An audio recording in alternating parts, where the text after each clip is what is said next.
Okay, dating gawi, isang mabilisan luto lang. Adobong sitaw for today's video, no. Ayan, kuha lang tayo sibuyas sa bawang. Pagkatapos niyan, ito magic, oh. Oh, di ba? Hindi halatang edited.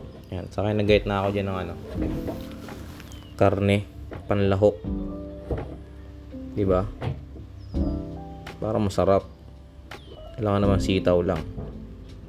Ginisang sitaw pala to, hindi adobo. May toyo kasi.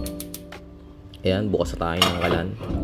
Siyempre, yung mahiwagang kawali natin. Bali ganito pala ako magluto ng ginisa. Ayan.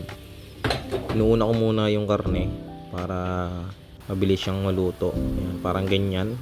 Tapos pag nag-brown na yan. Ayan, tapos lagyan mo ng mantika. Kasi hindi naman maggalang siya kasi puro karne yan, walang taba. Yan, tapos pag brown na siya, di brown, alang naman maging pink yan. Pagkatapos nyan, sunod mo na yung bawang. Yan, tabi mo lang yung karne, huwag mo na hanguin. Yan, tapos may sibuyas, haluin mo lang. Tapos pag alam mong niloloko ko na, tama ka na. Hindi. Yan, pagkatapos mo yan, pagsamahin mo na ngayon. 'Di ba? Basic.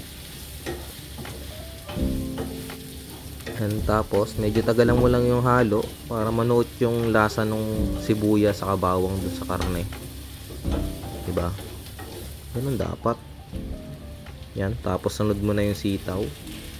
Muusok po, galing kasing fridge yan. Yan, tapos haluin mo ulit ng maayos. Tulad ng trato mo sa kanya dati, di ba? Maayos. Okay. Okay, by the way, luto na ulit.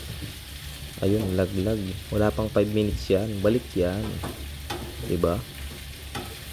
Haluin lang.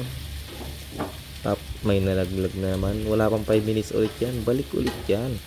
Pero kung yung ex ko babalik, hindi ko natatanggapin. May bebe na ako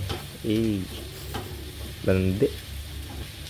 Yan, pagkatapos mo haluin, yan, timpla mo na ng asin. Diba? Damihan mo para magkasakit ka sa bato. Yan, tapos yung naghihingalong paminta, itaktak mo na.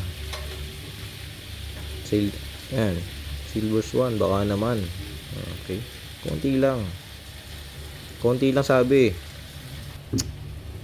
Tapos lagyan mo ng 1 cup of water. Hindi, kalahati lang pala.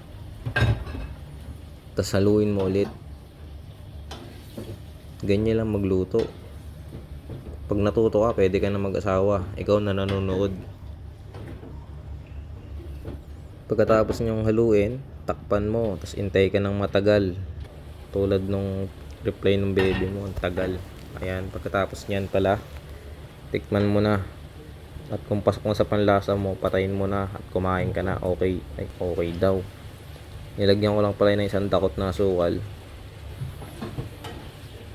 para magbalanse yung lasa niya. Matamis tapos medyo maalat, di ba? Tapos ayan, halu-haluin lang. Takpan. Kakain na ako syempre. Bahala na kayo dyan.